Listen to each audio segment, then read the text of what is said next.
사람이 무엇으로 심든지 그대로 거두리라. 심는 대로 거둔다는 말씀은 우리가 너무나 잘 알고 또 마음에 기억하고 있는 말씀입니다.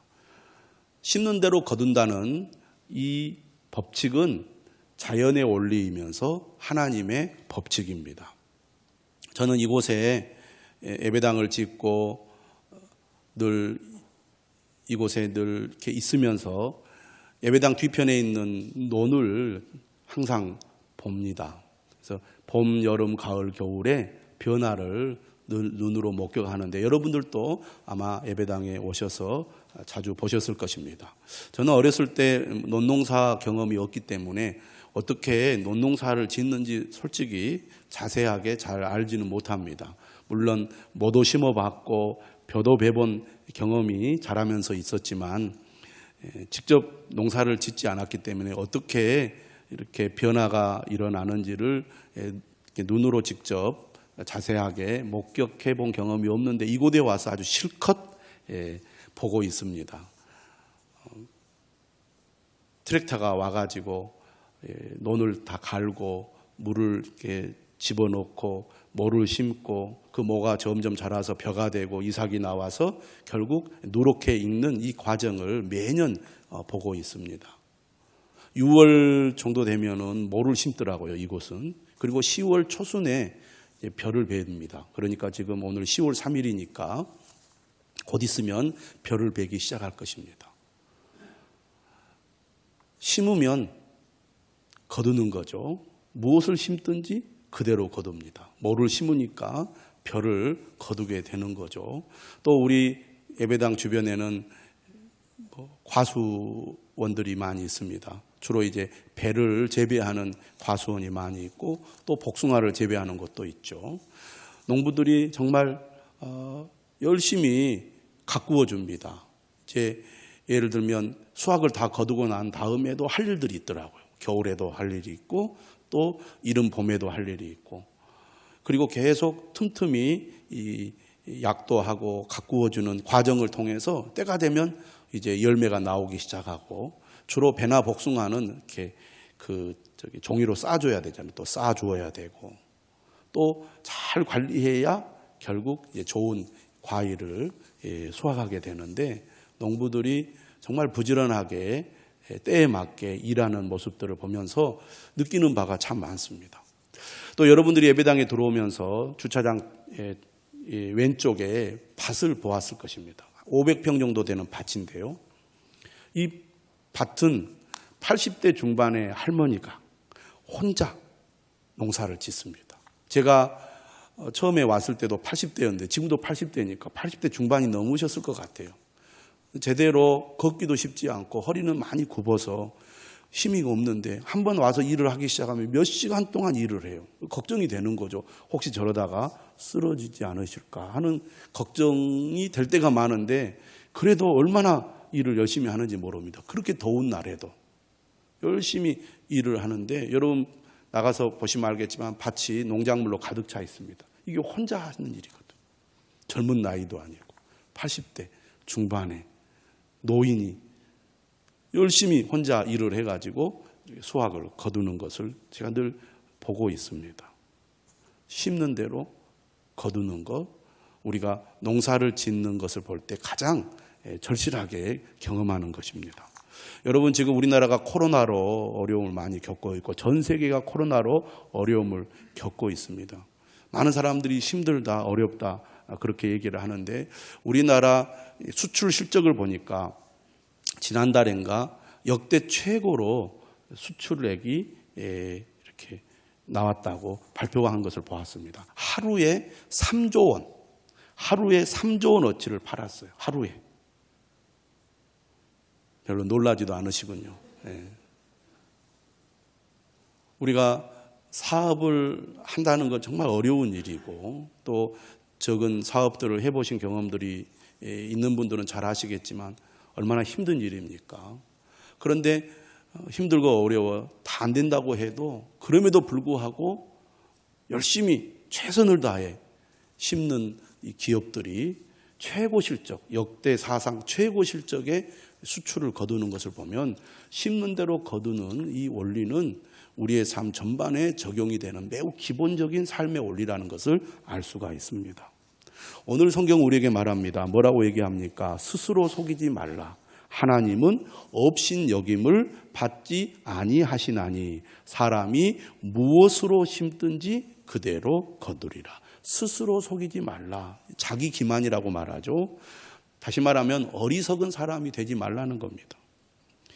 어떤 사람들은 심지 않고 거두려고 생각하는 사람들이 있습니다. 어떻게 하면 심지 않고 거둘 수 있을까? 그런 생각 자체를 해서는 안 된다는 겁니다. 삶의 기본적인 자세가 심어야 된다는 거죠.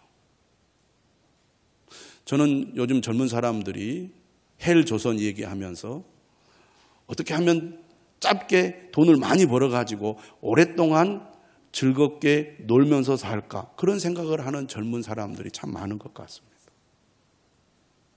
심는 대로 거둔다는 법칙은 우리 삶 전반에 적용이 되는 것이기 때문에 그러한 생각이 정말 건강한 생각인가, 그런 생각들을 해봅니다.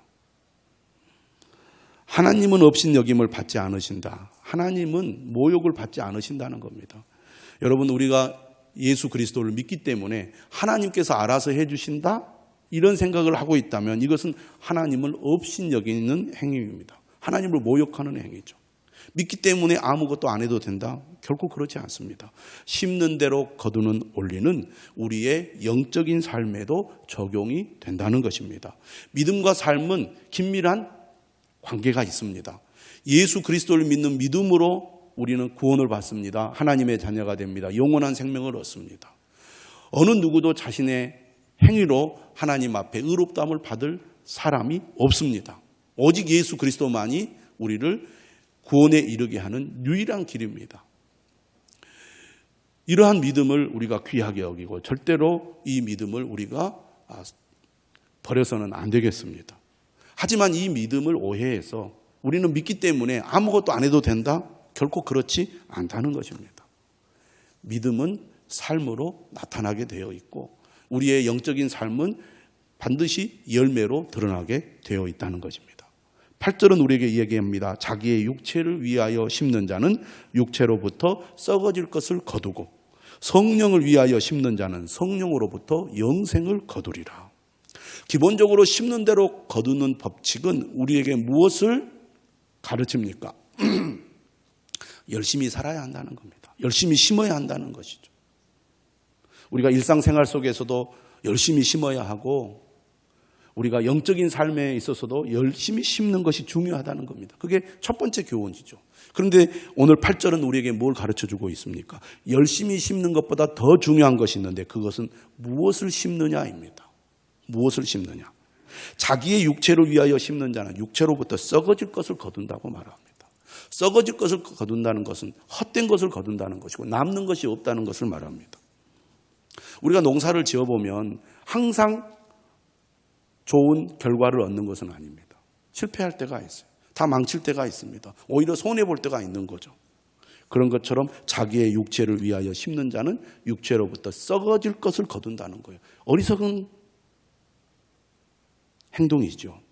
그러면 자기의 육체를 위하여 심는다는 것은 무엇을 말합니까? 우리가 갈라디아서 5장 말씀에 근거해 보면 육체의 소욕을 따르는 삶입니다. 육체의 소욕을 따르는 일을 열심히 하는 것을 말합니다. 그런 사람들은 육체의 일을 이루게 되겠죠. 반대로 성령을 위하여 심는 자는 성령으로부터 영생을 거둔다고 말합니다. 성령을 위하여 심는다는 것은 성령을 따라 행하는 삶을 가리키고 성령을 따라 행하는 삶이란 곧 성령의 열매를 맺는 사람을 가리킵니다. 우리가 5장의 13절의 말씀을 보면 성령의 열매는 9가지인데 5장 22절 23절에 그 9가지 열매의 대표 색깔이 바로 사랑이라고 그랬습니다. 고린도전서 13장에 나오는 사랑의 속성과 그리고 갈라디아서 5장 22절 23절에 나오는 성령의 열매가 거의 유사합니다. 그러므로 성령의 열매를 맺는 삶이란 어떤 삶이냐? 5장 13절 말씀에 따르면 오직 사랑으로 서로 종노릇하는 삶이라고 하겠습니다. 성령을 따라 행할수록 우리는 더욱 사랑하며 살아가게 된다는 겁니다. 사랑을 실천하게 된다는 겁니다. 베드로전서 말하잖아요. 뜨겁게 사랑하라고. 뜨겁게 사랑하라. 이것은 우리가 삶 속에서 구체적으로 사랑을 실천하는 삶을 사는 것을 가리킵니다. 5장 14절 15절에 말하죠. 온 율법은 어디에서? 온 율법은 어디에서? 내 이웃 사랑하기를 내 자신같이 하라 하신 한 말씀에서 이루어졌다고 5장 14절은 말하고 있습니다. 하나님을 사랑하고 이웃을 사랑하는 것, 이것이 하나님의 뜻이고, 예수 그리스도를 믿고 성령을 받은 사람이 성령의 열매를 맺는다는 것은 곧 하나님 사랑, 이웃 사랑의 열매를 맺어간다고 할 수가 있겠습니다. 그렇기 때문에 5장 15절은 뭐라고 얘기하느냐?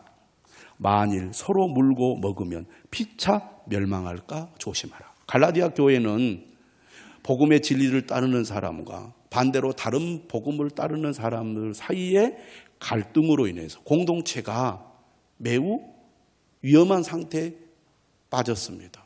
이 갈등이 심해지면 결국은 공동체 전체가 붕괴될 수도 있는 상황이었어요. 그래서 이것을 해결하기 위해서는 무엇이 필요한가? 첫째는 복음의 진리에 굳게 서라. 둘째는 오직 사랑으로 종노릇하라. 이렇게 사도 바울이 주문한 겁니다. 만일 서로 물고 먹으면 피차 멸망할까 조심하라. 사랑은 허다한 죄를 덮잖아요. 옳고 그름만 따지다 보면 관계는 깨지게 됩니다. 그러나 사랑은 모든 것을 덮어서 회복하는 결과를 얻게 해주지요. 5장 25절도 말합니다. 만일 우리가 성령으로 살면 또한 성령으로 행할지니, 26절에 뭐라고 말합니까? 헛된 영광을 구하여 서로 노엽게 하거나 서로 투기하지 말지니라. 기본적으로 육체의 일은 두 가지입니다. 정리해보면 그게 뭐예요? 정욕과 탐심이죠. 5장 24절에 말하잖아요. 그리스도 예수의 사람들은 육체와 함께 그 정욕과 탐심을 십자가에 못 박았느니라. 예수 그리스도를 믿는다는 것은 전혀 새로운 존재가 된다는 것이고, 과거에 나는 그리스도와 함께 이미 죽었다고 선언하는 것이라고 말씀을 드렸습니다. 26절에 헛된 영광을 구하여 서로 노엽게 하거나 서로 투기하지 말지니라는 말은 욕심이 발동하여 갈등을 유발하고 시기 질투를 일삼는 것을 말합니다. 이것이 육체의 일이고, 결국 그것은 헛된 것, 오늘 본문에 의하면 썩어질 것을 거두는 결과를 낳게 된다는 것입니다. 그리스도 예수의 사람들은 육체와 함께 그 정욕과 탐심을 십자가에 못 박는 행위는 소극적인 의미에서 성령을 따라 행하는 것이라고 한다면, 적극적으로 성령을 따라 행하는 것은 구체적으로 사랑을 실천하는 것입니다. 거기에는 용서가 있는 거죠. 지난주에 말씀드렸습니다. 오늘 말씀 심는 대로 거두라는 말씀을 적용해 본다면 부지런히 사랑을 실천하라는 겁니다. 꾸준히 지속적으로. 여러분, 부부간에 만나서 결혼을 해서 가정을 이룰 때 처음에는 뜨겁게 사랑하죠. 대부분. 다 그런 건 아니지만. 그 사랑이 2년 간답니다. 길어야 2년. 그냥 너무 좋은 거죠. 집에 가고 싶고 늘 함께 있고 싶은 그 마음이 2년 간답니다. 2년 지나면 꼴 보기 싫은 게 보기 시작하는 거죠. 그러면 막 갈등이 일어나서 이렇게 보기도 싫고 이런 이제 일들이 일어난다는 얘기예요. 심는 대로 거두는 겁니다.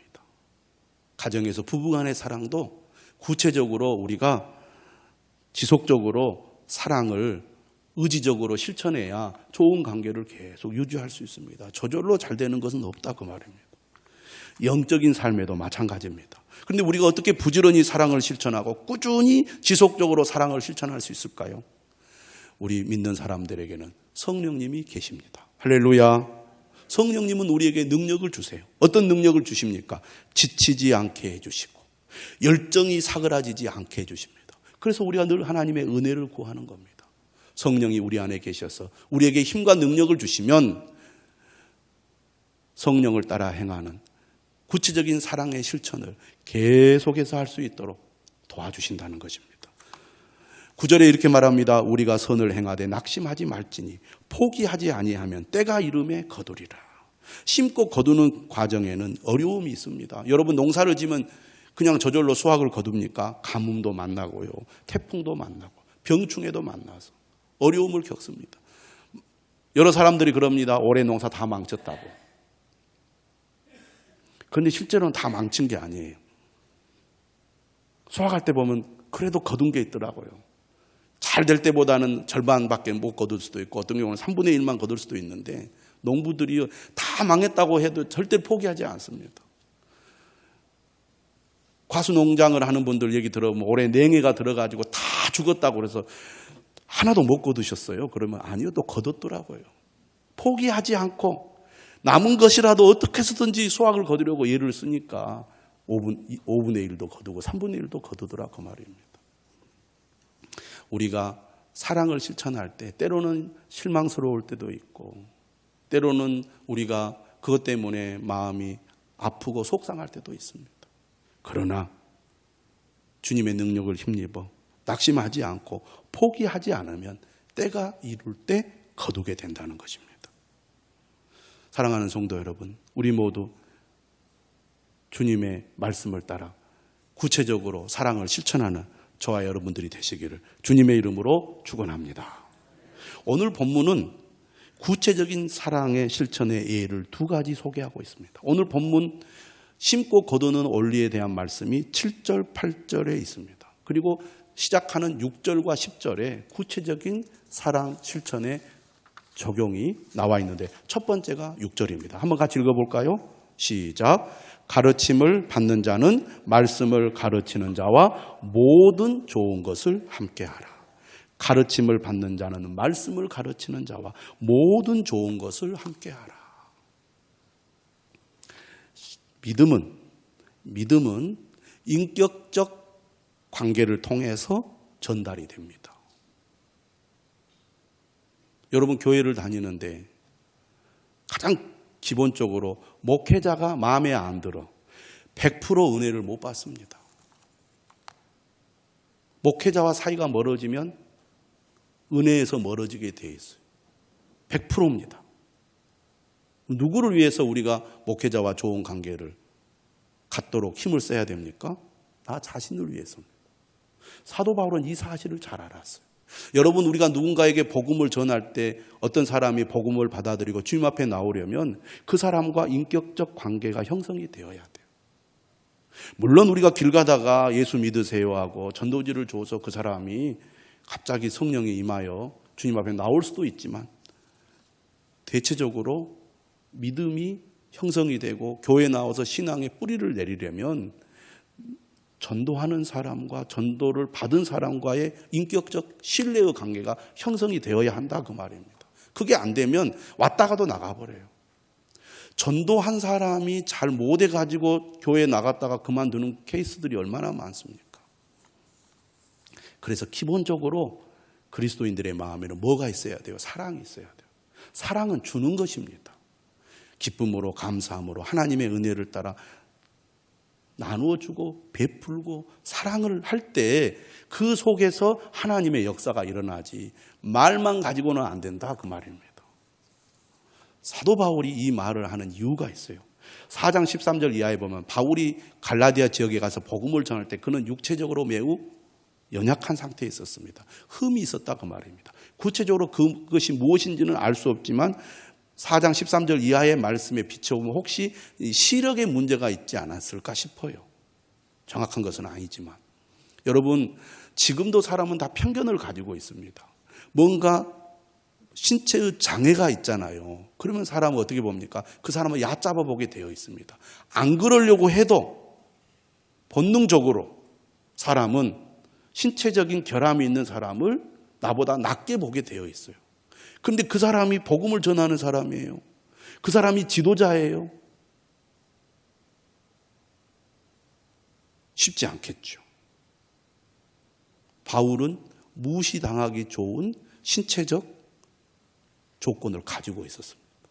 그런데 바울이 이렇게 고백을 해요. 4장 13절 이하에서 그럼에도 업신 여기지도 아니하며 버리지도 아니하고 오직 나를 하나님의 천사와 같이 또는 그리스도 예수와 같이 영접하였도다. 하나님의 천사와 같이 또는 그리스도 예수와 같이 영접하였도다. 물론 바울은 자기를 신처럼 섬기려고 하는 것을 단호하게 거절했습니다. 그러나 이처럼 사랑하는 마음과 존경하는 마음으로 지도자를 따르는 것을 매우 중요하게 여긴 거예요. 왜? 복음은, 말씀은 인격적 관계를 통해서 전달되기 때문에 그렇습니다. 바울이 전하는 복음을 듣고 그들은 바울을 귀하게 여기고 바울을 사랑해요. 그러니까 바울이 가르치는 말씀을 그들이 겉으로 외면으로 보이는 것으로 판단하지 않고 바울을 따르게 된 겁니다. 15절 이렇게 얘기해요. 4장 15절에 너희의 복이 지금 어디 있느냐? 내가 너희에게 증언하노니 너희가 할 수만 있었더라면 너희의 눈이라도 빼어 나에게 주었으리라.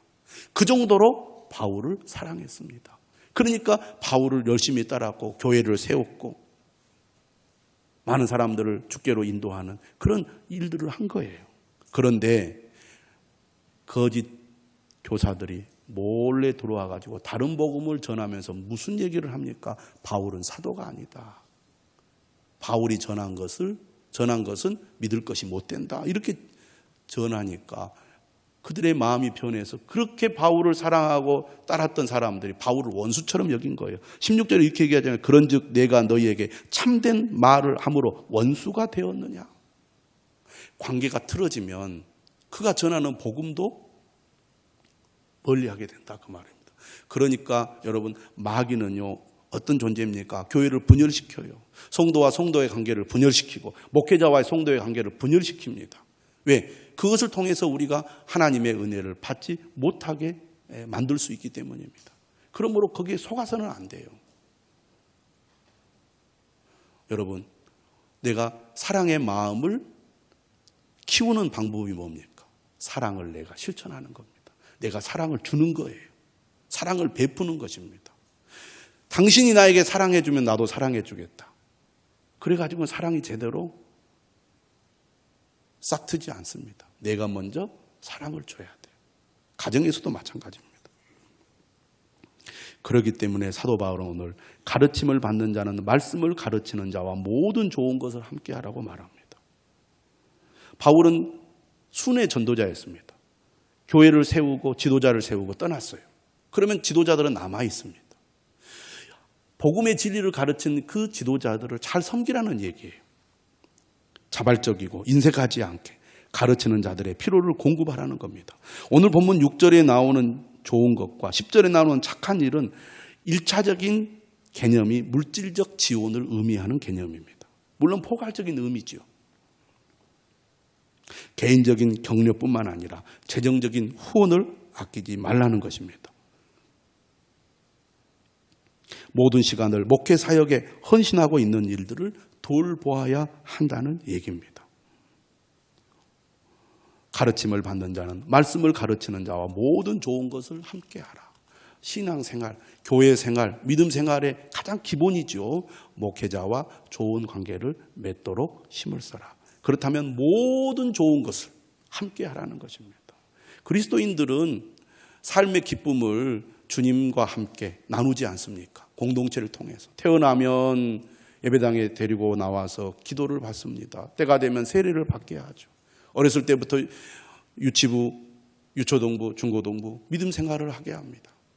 그렇죠. 또 때가 되면 이제 취직을 하고 또 결혼을 하고 심지어 장례까지 교회를 통해서 우리가 일생을 보내지 않습니까? 모든 좋은 것을 함께 하는 것입니다. 하나님의 은혜를 교회와 함께 믿음의 성도들 또 지도자와 함께 나누는 것. 이것이 우리의 삶의 기본이 되어야 됩니다. 내 삶의 출발은 하나님, 교회가 내 삶의 출발이 되어야 한다는 것입니다. 그런 생각을 가지고 기본적으로 신앙생활을 해야 돼요. 어떻게 해서든지 내가 좋은 관계를 맺도록 힘을 써야 된다. 그런 얘기입니다.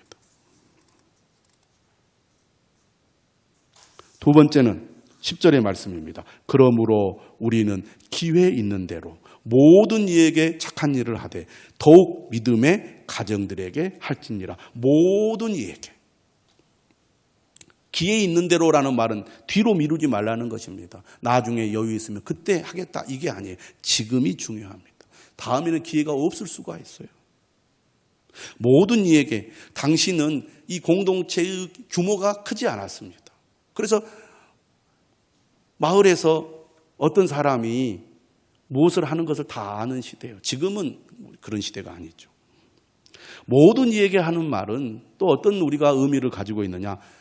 친한 사람들에게만 잘하지 말라 그 말입니다. 제가 아는 목사님이 그런 얘기를 해요. 시골에서 마을, 좀 규모 있는 마을에서 목회를 하는데 그 교회 장로님이 있습니다. 근데 이 장로님이 돈을 많이 벌었어요. 돈이 많이 있어요. 그런데 베푸는 걸 잘 못한다는 거예요. 그러니까 마을에서, 지역에서 존경을 못 받아. 존경을 못 받으니까 전도가 안 되는 거예요. 오늘 말씀에 적용해 보면 기회 있는 대로 모든 이에게 착한 일을 하게 되면 그것이 전도의 복음의 통로가 된다 그런 얘기입니다. 그런데 오늘 결론은 뭐라고 말하냐. 더욱 믿음의 가정들에게 할지니라. 더욱 믿음의 가정들. 그러니까 기본적으로 교회 공동체 안에 성도들, 여기서도 우리가 모든 성도들을 다 하기는 어렵겠죠. 왜냐하면 사도 바울이 사역하던 시대는 주로 교회가 집에 있었습니다. 한마디로 말하면 가정교회였어요.